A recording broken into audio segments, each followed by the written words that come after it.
প্রচেষ্টা অব্যাহত রাখার জোর অনুরোধ করছি। আলহাজ মাওলানা মোহাম্মদ সাইদুর রহমান।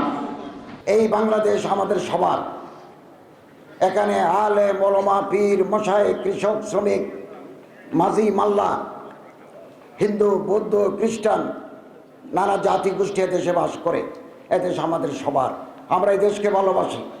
এদেশের উন্নয়নে আসুন আমরা একযোগে কাজ করি। ক্ষমতায় কে আসলো সেটা বড় নয়। আজকে আমরা আছি, বিগত দিনে আরেক দল ছিল, আগামী দিনে আরেক দল আসবে। রাষ্ট্র স্থিতিশীল, সরকার পরিবর্তনশীল।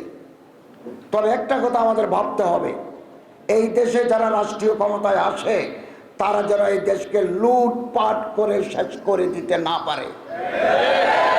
এটা আমাদের সবার দেশ, এটা কারো জমিদারি নয়। ঠিক। এই দেশ কোনো দলকে ইজারা দেওয়া হয় নাই।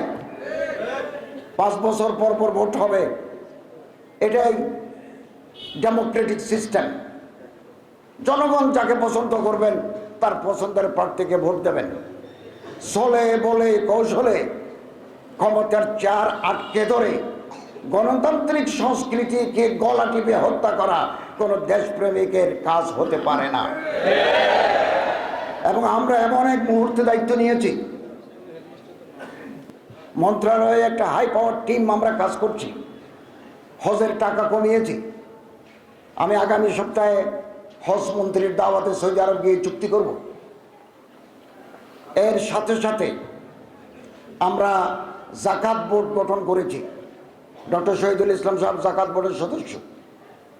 আমরা এই বছর 11 কোটি টাকা 12 কোটি টাকা জেলা প্রশাসকদের মাধ্যমে বিভিন্ন জেলায় বিতরণ করব। আগামী বছর আমরা 25 কোটি টাকা ধনীদের কাছ থেকে নিয়ে আবার গরিব দরিদ্র নেডি পার্সনের ভিতরে আমরা করব। এছাড়া আমরা মন্দির, শ্মশান, কবরস্থান, মসজিদ, সেমেট্রি, দুস্থদের মাঝেও আমার মন্ত্রণালয় থেকে আমরা কিছু সাহায্য করে থাকি। এবং এত সুন্দর সিস্টেম করেছি, নগদ টাকার লেনদেন নাই, চেকের লেনদেন নাই।